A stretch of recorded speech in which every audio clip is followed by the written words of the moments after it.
কিছু মানুষ নিজেদের এত ব্যস্ত মনে করে তাদের মতো ব্যস্ত হয়তো আর কোনো মানুষ। তো আমি মনে মনে ভাবি তারা যে এত ব্যস্ত থাকে আর এত ব্যস্ততার মাঝে আমার ভিডিও দেখার সময় কখন পাই তারা। তোমরা হাজারো ব্যস্ততার মাঝে ফোনটা নিয়ে আসো ভিডিও দেখতে, আর আমরা ফোনটা নিয়ে ভিডিও দিতে আসি। আর আমি যখন ফোনটা হাতে নেই তখন হাতে নিয়ে কন্টেন্ট কি আপলোড করব সেই ভাবনা ভাবি, কি আপলোড করব, কি ভিডিও করব, কি ভিডিওর সাথে কি ভয়েস দেবো এই চিন্তা করি। তোমরা আমার এই 2 মিনিটের ভিডিও দেখে আমার পুরো লাইফ স্টাইল একেবারে বর্ণনা কল্পনা করে নাও যে আমি মনে হয় সারা দিন রাত এইগুলাই। যে এখন এই ভিডিওটা দেখতে পাচ্ছ, এই ভিডিওটা বেশ কয়েকদিন আগে করি কিন্তু আপলোড করা হয়নি। এখন এই যে আস্তে আস্তে আপলোড করছি, যখন ফ্রি হয় তখন ভয়েস দেই, এডিট করি আর আপলোড করি। আমি প্রতিদিন এইভাবে সেজে গুজে ভিডিও করি না, বা মাসেও না, ভুল ভবিষ্যতে এইভাবে একটু সাজাগোজা করা হয় আর একটু ভিডিও বা ছবি তোলা হয়, কিন্তু প্রতিদিন। আমি যখন ঘুরতে যাই, কোথাও বেড়াতে যাই বা কোনো অনুষ্ঠানে যাই তখন সেগুলো ভিডিও করে রাখি। পরে যখন ফ্রি হই বা রেস্ট করি তখন ভিডিওতে ভয়েস দিয়ে এডিট করে আপলোড করি। আপনারা এই যে ব্যস্ত থাকেন, আপনারা কি ব্যস্ততার মাঝে 1 ঘন্টা বা আধা ঘন্টা একটু ফ্রি হন না, বা একটু রেস্ট করেন না, একটু সময় পান না? যেদিন ছোট বোন আসছিলেন, মা আসছিলেন আমার বাসাতে বেড়াতে, তো আমার মা কিন্তু বাসাতে খুব একটা আসে না, অনেকদিন পর আসে। এই বাসাতে আসার পর এইবার দিয়ে 2 বার হলো আমার মা ছোট বোন আমার বাসাতে খুব কম আসে, অনেকদিন পর আসছে।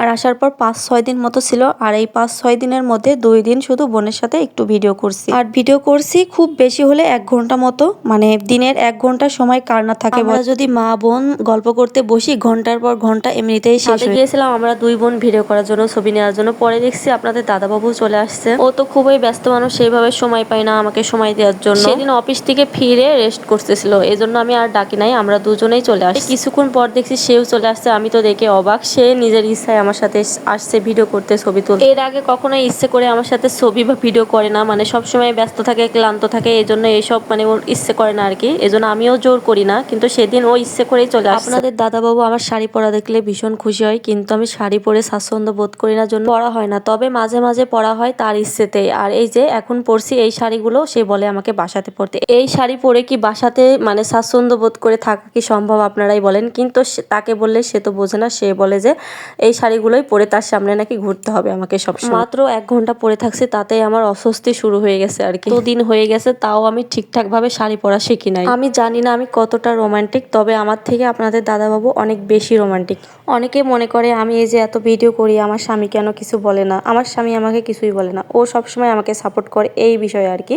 মানে ও নিজে করে দিতে না পারলেও আমাকে কখনো নিষেধ করে নাই, আমার পর রাগও করে। ও জানে আমি আমার শালীনতা বজায় রেখে ভিডিও করি, আর আমি কেমন টাইপের ভিডিও করি সেটাও জানে।